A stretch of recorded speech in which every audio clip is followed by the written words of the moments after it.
আসসালামু আলাইকুম। আমি আজকে গোলাপ জাম মিষ্টি তৈরি করে দেখাবো। ছানার নয়, ব্রেড দিয়ে তৈরি করব। খুবই অল্প কিছু উপাদান দিয়ে তৈরি করা যায়, আর যা কিছু লাগবে তা আমাদের রান্নাঘরে সবসময়ই থাকে। এখন কি কি লাগবে তা দেখিয়ে দিচ্ছি। আমি ব্রেড স্লাইস নিয়েছি 6টি। এখানে 1 কাপ দুধকে ঘন করে হাফ কাপ করে নিয়েছি। এর জন্য 1 কাপ নিয়েছি চিনি আর দিয়ে দিয়েছি 2টা এলাচি। ব্রেডগুলোকে সাইডের কর্নারগুলো ফেলে দিয়ে ছোট ছোট করে নিয়েছি। আমি একটা ব্লেন্ডার জারে দিয়ে ব্লেন্ড করে নিয়েছি ব্রেডগুলোকে। আপনারা চাইলে হাত দিয়েও চিড়ে করতে পারেন, তবে এভাবে করলে খুবই মসৃণ হয়। এখন দিয়ে দিচ্ছি দুধ, দিয়ে দিচ্ছি এখন দিয়ে আমি ডো তৈরি করে নিব।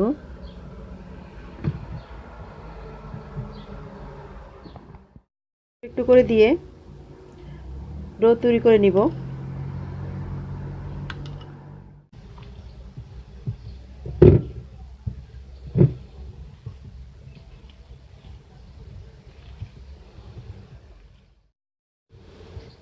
তৈরি করে নিয়েছি ডোটা, আর আমি এখানে 8 টেবিল চামচ দিয়েছি। তো আমি এগুলোকে এখন রেখে দিয়ে আমি শিরাটা তৈরি করে নিব। প্রথমে আমি এখন 1 কাপ চিনির সাথে 2 কাপ পানি দিয়ে দিচ্ছি।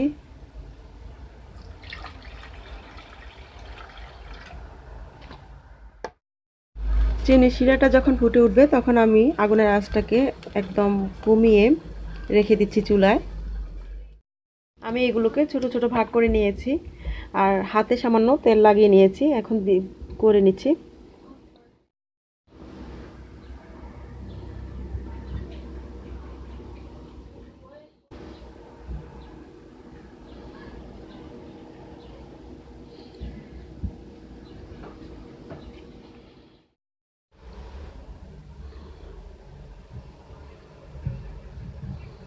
এভাবে সবগুলোকে বানিয়ে নিয়েছি। এখন এগুলোকে ভেজে নিব তেলে।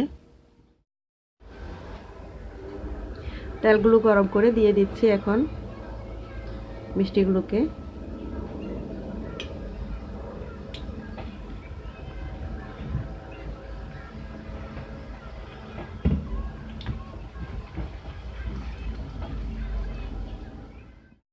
গুলোকে ভেজে এখন আমি তুলে নিচ্ছি।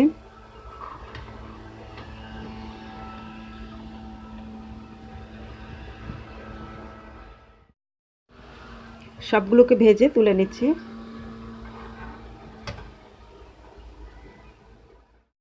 আর শিরাটা এখনো গরম আছে।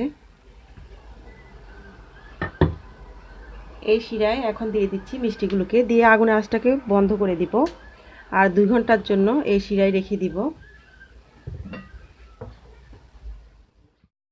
তৈরি করে নিয়েছি গোলাপ জাম মিষ্টি। আপনারা ট্রাই করেন, আশা করি ভালো লাগবে। আবার অন্য কোনো রেসিপি নিয়ে আপনাদের সামনে হাজির হব। সবাই অনেক ভালো থাকুন। আজকের মতন আল্লাহ হাফেজ।